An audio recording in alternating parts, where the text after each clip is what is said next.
What's going on, everybody? This is Martel McFly bringing you another Minecraft video, and thank you so much for stopping by for part 2 of our full survival Let's Play series here on Trumu's full survival server. We will be continuing our progress on the market district and the main gate of Timber Creek here, then moving into the design of the north and west districts of the world.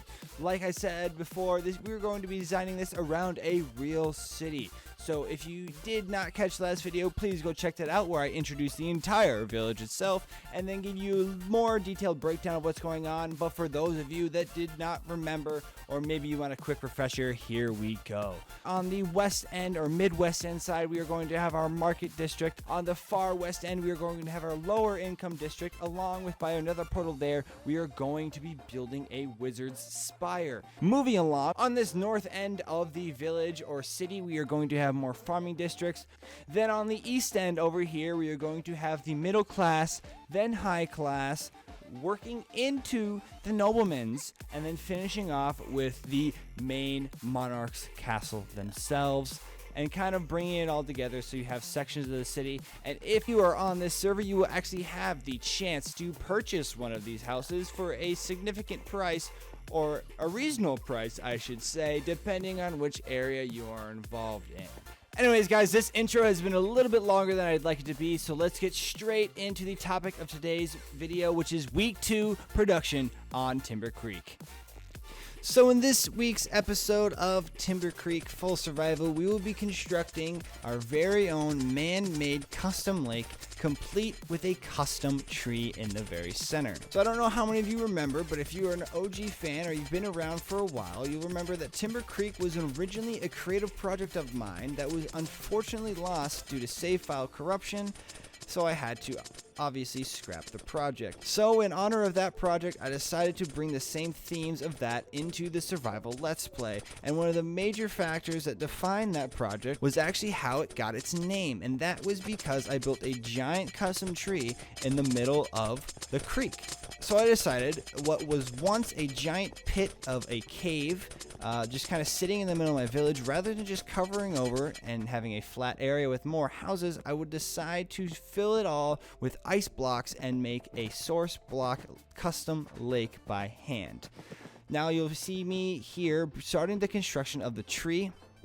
I'm using the same style that I used in Timber Creek. It has those roots coming out of the water there, kind of a swamp style like tree.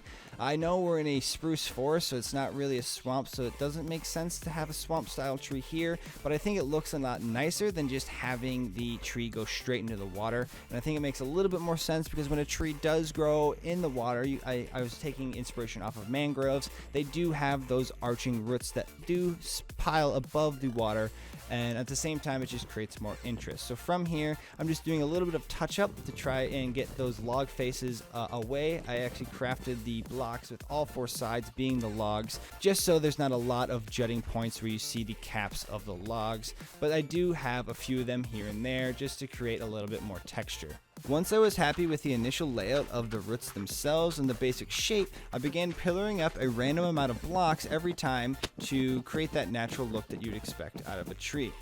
At first I started just pillaring up, I believe it was 6 or 7 blocks, and then from there just another random amount. But as I got around halfway there, I started taking into account the other pillars that I had built previously so that none were the same height or they didn't look weird standing together in various formations. After that, and I was finished with the pillars and I was happy with where they were, I jumped down and I looked at it from the shore just to get an idea of what spots looked a little bit too boxy and needed a little bit more texturing to them, so it didn't look too square and it has that rounded natural look you'd expect to see out of a tree. I continued this process all the way until I reached the very peak of the tree, and finally I was left with nothing but a giant stick in the middle of the lake. And that means it was time to create branches, and this was the hardest part in survival. In creative, it's very easy just to spam various amounts of blocks and kind of carve it out as you see fit, because you can fly around, you have unlimited blocks. But here in survival, it's hard to take a step back and then jump right back into it, so it took a lot longer than I was expecting. However, in the end, we were able to get a shape that we were happy with, and now it was just a matter of collecting all the leaves needed to cover the branches and the top of the tree itself. This part of the project was fairly self-explanatory and fairly simple, as I would just pillar up and then cover any spots on the branches that I would see wood. And then near the top of the tree itself, I just looked to the spruce trees around me and used that shape to cap it all off. In the end, I'm fairly happy with how this turned out, but there are a few things that I would like to change, mainly the size of the lake itself to allow me to make the tree actually larger. With a larger tree, it gives you more room to work with when you're trying to make curves and all those textures that I was talking about earlier in the video, and it just looks a little stumpy and sad at the moment, in my personal opinion. So maybe in the future we'll do some changes, but I think for the time being it looks pretty good. Now it was time to start the fountain in the middle of the market district. I started out with the basic dirt circle that you see me cutting away here, and then began working with stone brick stairs and just stone brick blocks. Initially I wanted to do all stairs, but when I first did it I thought it looked a little funky, so I ended up substituting some blocks in there. Then in the 4 quadrants here, I just started building up spires, again at random lengths, to create some more interest with the water flows themselves. You'll see me here also placing stairs behind them so that the water would flow out in the same direction, so that you don't get those weird water textures of it spewing out everywhere. I wanted to look pretty uniform, and overall I was really happy with how this turned out. So in the last video I discussed about getting a level 4 beacon to allow me to get that regeneration and also haste 2 if I wanted to substitute it out. At first it was behind my base of operations up near what would be soon the middle class district, but I figured since I'll be working more in this area, I wanted to change that up. So what I decided to do is actually use the fountain itself as a spot to put my beacon, allowing the beacon to shine up through. Then from there, I grabbed my pickaxe, my torches, and all my mining equipment and hopped into the mine. And I was very surprised with how quickly I was actually able to get everything, as well with how many emeralds I found in this one ravine. I mean, it was absolutely insane. I probably found 1, maybe 2 small veins of diamonds, while here I found probably 6 or 7 emeralds in one spot. It was absolutely insanity, and honestly I feel like I was very lucky, but at the same time it would have been nicer to find a lot more veins of diamonds rather than emeralds, because emeralds are nice, but I don't have my villager trading station set up yet, so they're not that big of use to me, but hopefully in the near future they will be. So now all that there was left to do was to bring all of my riches back up to the surface and finally craft all the blocks I needed to create the level 4 beacon.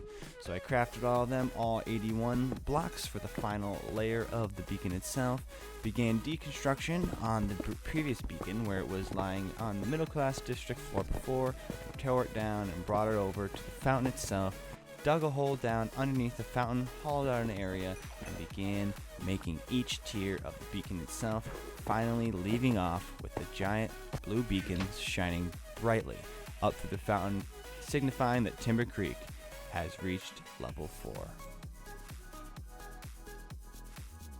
Alrighty guys, that is going to wrap up this week's episode of Full Survival. We got a beautiful custom tree, this awesome fountain, plus a level 4 beacon added on to our amazing front gate here. And in the next video, we will be beefing up the defenses of Timber Creek. Anyways guys, until next time, thank you so much for watching, and I will see you guys in the next video. Peace.